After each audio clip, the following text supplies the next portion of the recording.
O Timãozinho atropelou o CRB. Eu sei que quando a gente fala de CRB, a primeira impressão que vem na nossa cabeça é o CRB do time profissional, que você fala, pô, é um time que não participa da divisão de elite do Campeonato Brasileiro e tal, um time que se o Corinthians profissional enfrentasse, a premissa de vitória seria muito mais, teria uma expectativa muito maior e tal, eu entendo. Só que quando a gente fala sobre categoria de base, a gente tá falando de um outro universo, porque tem muitos times que tem uma categoria de base mais consolidada ou que encaixou nos últimos tempos e priorizam a categoria de base para venda de atleta, para fazer moeda. Então eu já falei para você dois exemplos aí que inclusive estão se destacando aí na copinha, que é o Coimbra de Minas Gerais e o Ibrachina. Então são times que visam muito essa parte. E agora, né, de uns anos para cá, que os times profissionais maiores, os ditos grandes aí do Brasil, estão focando também e entendendo que é muito mais barato você formar um talento e aproveitá-lo no time profissional e depois monetizá-lo do que você ir no mercado e trazer peças que podem ou não funcionar, que já são inflacionadas. Então, eventualmente, a gente tem um Fluminense que está investindo bastante na base, nessa copinha não foi bem, mas está investindo bastante na base, um Atlético Paranaense, um Fortaleza da vida, o próprio Palmeiras, que por mais que foi eliminado, que grata surpresa que essa copinha me proporcionou e tal, mas foi eliminado, mas tem uma base já consolidada e não à toa foi campeão das últimas copinhas, campeão brasileiro recente aí também. Então tem times que tem uma visão diferente das categorias de base. O CRB não foi à toa que ele chegou até as oitavas de final da copinha. Não foi à toa que eliminou uma das categorias de base mais influentes do Nordeste, que é o Fortaleza. No Nordeste, por exemplo, a categoria de base mais respeitada é a do Sport. O Sport é uma categoria de base muito respeitada, a gente já conversou sobre isso nos últimos anos aqui no canal também. E aí o Fortaleza não fica muito atrás disso e foi eliminado aí pro CRB. Tudo bem que teve fatores que envolvem o jogo ali, como o goleiro dos caras do CRB ter se destacado e tal, mas não era para ser um jogo fácil. Só que algumas circunstâncias do jogo vão ajudando. No jogo passado contra o Atlético Goianiense, no momento que a gente não tava muito bem na partida, começamos meio mal contra o Atlético Goianiense, do nada o Arthur Souza acertou uma sapatada de fora da área que mudou a história do jogo. Neste jogo em específico, a gente também começou ali meio equilibrado, os caras finalizando mais, de repente o Arthur Souza sofre um pênalti, que no meu ponto de vista foi um pênalti legítimo, marcável ali, embora os comentaristas tentaram vender uma ideia de que não foi. Ai, que ele tentou utilizar o corpo e tal, você tem o corpo é pra utilizar, não é? Se você não quiser utilizar o corpo no esporte, você tem que jogar vôlei, você tem que jogar tênis, jogar ping-pong, que aí você não tem contato. Agora, você quer ter contato, é no futebol ali. Então ele utilizou o corpo da maneira como precisava, o cara deixou o pé, o zagueiro juvenil no caso, todo mundo era juvenil ali, mas... E aí conseguiu achar o pênalti. O pênalti muda a história do jogo mais uma vez. E o Corinthians, pelo menos nos últimos dois jogos, demonstrou uma maturidade que pra mim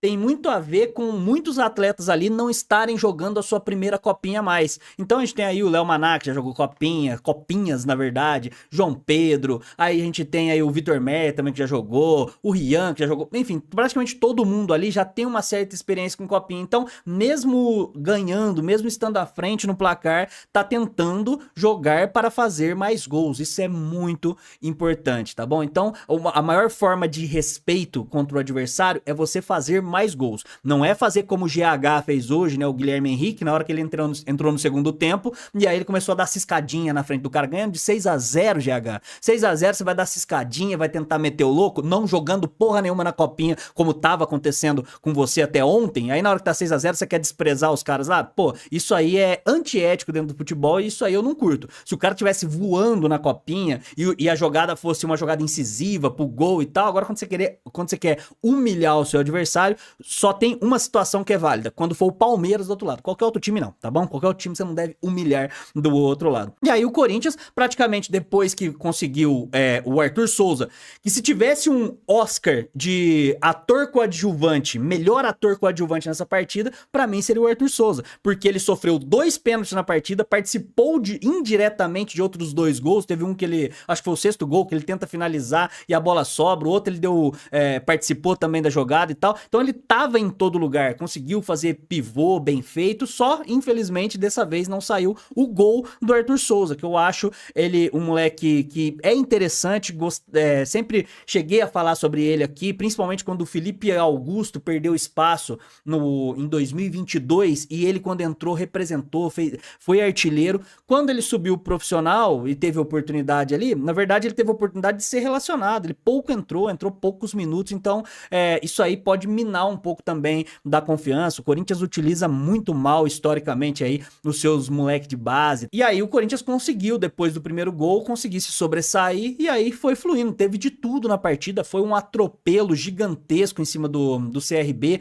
Não partam da ideia de que o CRB é uma carniça e tal, porque vamos imaginar que seja uma carniça, então você tem que atropelar, é isso. Quando você pega um time mais fraco, mais limitado que o seu, vai jogar contra um Always Red da Bolívia, lá na Bolívia, numa Libertadores, você tem que enfiar 7, 8, 9-0 nos caras mesmo, mas não é o caso do CRB. As circunstâncias levaram nessa situação aí. E aí a gente pode destacar alguns jogadores aí do Corinthians de maneira bem, assim, específicas, que fizeram diferença na partida. Kaique é um que a gente não pode deixar de falar. E o Kaique parece que odeia o canal Papiel, sabe por quê? O ano passado, antes da Copinha de 2023, eu peguei, enchi a bola desse moleque aqui. Falei, nossa, cara, esse moleque é brabo, chega, ele vai pelas pontas, habilidoso, corta pros dois lados, pode esperar um cara diferente ali. Na Copinha do ano passado ele nem andou em campo, parecia que ele não sabia o que era redondo. E aí, conforme eu fui acompanhando os outros jogos assim, ele não vinha tão bem no ano passado. Quando eu vi que era a expectativa dele ser titular nessa Copinha, qual que foi a imagem que eu vendi pra vocês aqui? Pô, do Kaique eu já esperava mais, hoje eu não espero tanto. Aí ele resolveu voar, aí ele resolveu virar o Messi na Copinha. Então tá jogando muito mesmo. Eu esperava esse Kaique na Copinha do ano passado, mas talvez tenha sido um pouco tardia, e a gente tem que conseguir entender que muitas vezes os moleque, eles têm um processo de maturação mais lento mesmo, ou que oscila. No caso do Igor, fez mais uma boa partida, mas na Copinha mesmo ele vinha, pô, uma boa partida, uma partida mediana e tal. É normal para essa fase. Então Kaique não dá para esquecer. O Igor, que eu acabei de citar aqui também, vem fazendo aí, vem crescente na Copinha, crescendo no momento importante, que é na hora dos mata-mata, né? No mata ali na eliminatória. O Pedrinho, hoje o Pedrinho não foi destaque da partida, mas porque todo mundo se destacou muito. Ele foi realmente um cara importante ali no meio. Breno Bidon, meu Deus, ele estava hibernando como um ursinho carinhoso aí na primeira fase. Aí agora, contra o Atlético Goianiense, fez uma boa partida. Hoje fez uma boa partida também. Então Breno Bidon, pra mim, é a grande estrela aí do Corinthians na Copinha. E se tivesse que escolher apenas um pra subir pro time profissional, eu subiria o Breno Bidon, não pra esse ano, mas pra ele já ir pegando um pouco de minutagem, um pouquinho, na primeira oportunidade que tiver de dar sequência, pra ele ser aproveitado em 2025. E é importante a gente lembrar, pra quem não sabe aí, que o contrato do Breno Bidon encerra esse ano, então vai ter que ter um poder de barganha ali, vai ter que lidar com o empresário pra ver o quanto que você consegue colocar a multa, o quanto que você consegue segurar pra não perder ele por um pingado e um pão na chapa. Léo Maná também fez mais uma partida interessante, tá fazendo uma boa Copinha, e não é porque eu não curto o jogador, né? Porque quando eu falo que eu não curto o Maná, não é nada pessoal, nem conheço ele, nunca falei com ele, mas é dentro de campo mesmo, mas vem fazendo uma boa Copinha importante. O Arthur Souza tá ganhando um protagonismo de coadjuvante no time, né? Um papel importante para você escorar e ser fundamental. O esquema do Danilo é um esquema que mata muito centroavante, então, né, acaba ficando complicado. Ele joga muito longe do gol ou ele joga muito de costas pro gol, então acaba ficando complicado nesse sentido. Rian fez uma partidaça hoje, partidaça, um dos melhores da partida, com certeza. O João Pedro Choca tem me surpreendido, vem fazendo uma boa Copinha, para mim entra na mesma caixa ali do Léo Maná. Felipe Longo hoje quase não foi utilizado, para mim só teve uma surpresa negativa na partida de hoje. Por que eu falo surpresa? Porque ele vinha sendo o jogador mais regular da Copinha, foi só eu elogiar aqui, que aí ele caiu de rendimento, que foi o Vitor Mir. E aí eu sempre chamei nos últimos 30 anos aqui no canal de Vitor Mir. Hoje eu conversei com ele mais cedo, né, primeira dama? Conversei com ele mais cedo, perguntei, cara, como é que eu falo teu nome, mano? Eu tô desesperado, porque os comentaristas tá falando Mir, aí o outro fala Mer, eu sempre falei Mer, aí ele me explicou que o nome dele é Mir, e embora escreva com os dois E's ali, você fala Mir, tá bom? Então, se ele falou, então eu vou começar a utilizar o nome desse moleque certo aqui, que vinha numa Copinha regular e hoje fez uma partida ruim aí, destoando inclusive do time, só porque eu elogiei. Eu elogio e zico os moleques, não tem como. Vamos para as notas a partir de agora, hein? Felipe Longo, nota 6. Por que nota 6? Porque ele pouco foi utilizado, aqueles 300 chutes que o CRB deu foi tudo fora do estádio de Marília, então não importa. Teve boas saídas, bom tempo de bola, tava seguro. Quando quando o Renato recuou um osso, Renato não, acho que foi o Vitor Mir que recuou um osso pra ele assim, ele jogou a bola também, saiu isolando, tava jogando sério o tempo todo, não quis ficar de brincadeira, de patati patatá pra lá, tá? Então nota 6 aí pro Felipe Longo. Léo Maná, uma partida muito boa, fez o primeiro gol, né, de pênalti, nota 8 e ainda participou do 6º gol e no finalzinho foi juvenil de colocar o pé numa dividida aos 46 do segundo tempo, ganhando de 6-0 o jogo, né? Tempo de ficar fora da copinha aí, ou pior, às vezes ficar fora do resto da temporada, numa dividida dessa aí, os moleques já estavam cabeça quente, aí o GH entra pra fazer gracinha ainda, né, pra ficar ciscando na frente dos moleques, muito burro os moleques, tem que ser conversado isso aí dentro do vestiário, né, falar pra ele parar de ser moleque, tá, apesar dele ser moleque, tá, mas que ele aprenda a não ser moleque, essa é a fase de não aprender, senão vai virar um grandíssimo pau no cu na hora que subir pro time profissional. Nota 8 para o Léo Maná. João Pedro Tchoca, nota 7, fez uma partida segura nas vezes que foi exigido, vem fazendo boas partidas, vem tendo uma boa saída de bola, teve uma jogada que eu achei muito da hora no primeiro tempo, ponta esquerda do CRB, mete uma bola na frente, o Léo Maná vem e dá um carrinho assim, ó, mas jogando sério, bola pro mato, que é campeonato, erguendo o moleque no meio mesmo, assim. Aí o cara ainda consegue meio que na trombada, estourar a bola pra frente, né, dar um tapa na frente. Nisso, o João Pedro Tchoca vem e dá outro carrinho, outra lambada no cara assim, pra poder, assim, mostrar ao que veio mesmo. É esse o Corinthians que eu quero ver, entendeu? É esse que tivesse sido 0-0, que tivesse sido eliminado, mas com esses carrinhos, sabe, dando carrinho, dando porrada, o Coringão não pode perder por nada, tem que ser isso na base, na bocha, na dama, em qualquer categoria que seja. Então nota 7 aí pro João Pedro, entrou no lugar dele no segundo tempo o Thomas Agustin, que entrou bem, nota 6, né, conseguiu ter uma boa saída de bola, nota 6 pro Thomas Agustin.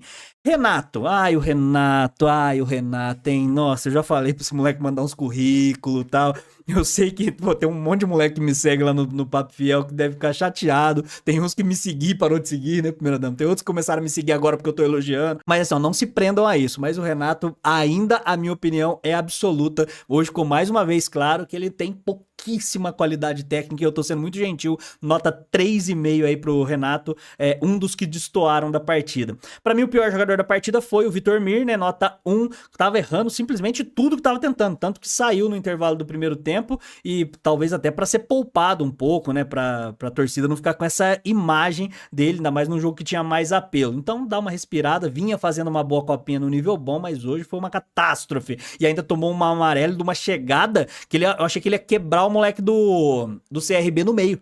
Ele chegou pegando o cara ali perto da área, quebrando o cara no meio, entrou no lugar dele o Caio Henrique, que pouco foi visto, né? Se colocasse ele a foto dele numa caixinha de leite aí, como desaparecido, ninguém notava a diferença. Nota 3 pro Caio Henrique, quando pegou a bola não fez nenhuma loucura, mas também pouco apareceu. Rian, nota 8,5, partidaça, pegou a bola com personalidade pra bater o pênalti, personalidade depois que já tá 30-0 é mais fácil, mas tudo bem, bateu o pênalti, bateu bem, mas tava bem na partida antes de fazer o gol. Tanto que eu achei até arriscado, o cara tá bem na partida, aí ele pega a bola e fala, vou bater pênalti agora. Aí o cara tá doido pra se queimar, né? Mas o cara mostra personalidade, mostra que ele quer realmente também ajudar. Então Rian, nota 8,5, né? Fez o 4º gol de pênalti e participou da jogada na hora do gol contra, né? Ele que toca a bola pro Arthur Souza, meio que dividir com o cara lá e o cara fazer gol. No lugar do Vitor Meyer entrou o Caio Henrique, no lugar do Rian entrou o Thomas Lisboa. O Thomas Lisboa, mais uma vez, entrou fazendo um monte de falta, meio estabanado, realmente uma copinha para se esquecer de Thomas Lisboa até agora, nota 2,5. Breno Bidon, nota 8, uma partida muito boa do Breno Bidon. Eu vi as pessoas colocando até mais do que ele realmente rendeu, mas pra mim foi uma partida muito boa. Ele participou do segundo gol, deu um passe com aquela classe, sabe, que eu já falei pra vocês, perto da onde? Perto da área, né? O dia que o Danilo perceber que ele não é volante, nossa, a hora que ele jogar como meia mesmo vai ser muito mais interessante. Breno Bidon, nota 8, Bahia, nota 3,5. Bahia ainda tá meio cru, eu entendi isso nessa copinha do Bahia. Talvez a copinha do Bahia seja no ano que vem. A copinha do Bahia seja de 2024 e não essa, não tá assim, muito cru ainda pra poder jogar a copinha. Pedrinho, nota 7,5, uma partida boa do Pedrinho, articulou bem, fez o 3º gol, né, que o nível de todos assim foi bem mais alto. Aí você pode falar, nossa, não teve nenhum 10? 2 não teve porque todo mundo foi num nível interessante. Então, assim, não teve ninguém que fez 3 gols ou deu 2 assistências, fez um gol e tal, mas todos foram importantes pra partida e acabou elevando o nível do coletivo, né? Nota 7,5 pro Pedrinho, Igor, nota 9, junto com o Kaique, nota 9 também. E aí eu deixo pra critério de vocês escolher o melhor que eu escolhi aqui foi o Kaique, mas com menção honrosa ao Igor, que fez uma partidaça também. Igor fez o segundo gol, deu assistência pro terceiro gol, o Kaique deu assistência e fez o sexto gol antes de ser substituído. Depois ele foi substituído pelo GH, e o GH eu tô dando nota 2 pra ele parar de ficar ciscando e tal, por ele fazer essa patifaria ali no final, e ainda tomou apavoro, né? O cara chegou e deu um tranco aí na cara dele pra ele aprender, mesmo que o bagulho é assim, quando tá 6-0 é fácil, né? Nos outros jogos que a gente tava empatando 0-0 com o Marília, ele nem andou em campo. E o Arthur Souza, né, que se tivesse um prêmio de consolação para o protagonista, o coadjuvante da partida, o Arthur Souza. O Arthur Souza não fez gol, mas eu tô dando uma nota 8,5. Sofreu o primeiro pênalti, sofreu o pênalti que o Rian bateu, tava no lance do gol contra lá, dividindo com o zagueiro, participou do lance do gol do Kaique, onde ele chuta. Ele tava em todas e ainda fazendo pivô aí. E o Jonathan entrou no lugar dele, nota 2,5. Tá feito aí o nosso pós-jogo da Copinha. Deixa eu ver se eu não esqueci nada, acho que não. A escalação era bem prevista mesmo, a maneira do Danilo jogar não mudou dos outros pós-jogos que tá aí, tá? Se você quiser saber como o Danilo jogou, basta você assistir todos os outros pós-jogos aí que ele armou o time exatamente igual. Thiago Canda, Kaique é muito diferente, faz a diferença mesmo sem o lateral apoiando. O Igor precisa mais dos apoios e das triangulações pra render. Kaique é mais ponta agudo. Cara, a tua análise foi incrível, né? Você não sabe, eu acho que você não tem a noção do quanto realmente isso aqui é verídico, é verdade e tal, e faz muito sentido. Eu não tinha feito a análise por esse ponto, não, e realmente o Vitor Mer, como apoia menos, ele acaba exigindo mais que o Kaique dê mais profundidade. Faz muito sentido aqui que você falou. Vitor Mir, é verdade. Até eu acostumar a falar o nome dele, né? Lembrando que hoje eu falei com ele lá, ele me falou, ó, Vitor Mir, tá? Mir. Quem não gosta de copinha, bom sujeito não é.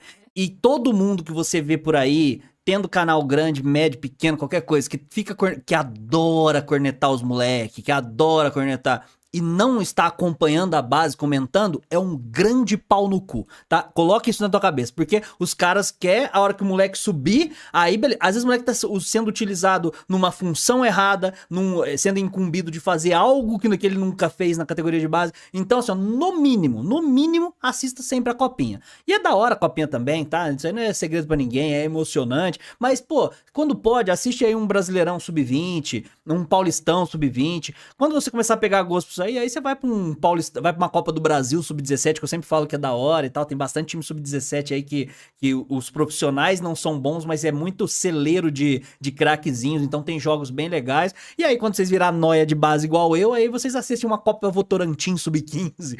Aí vocês podem ir pra esse caminho aí.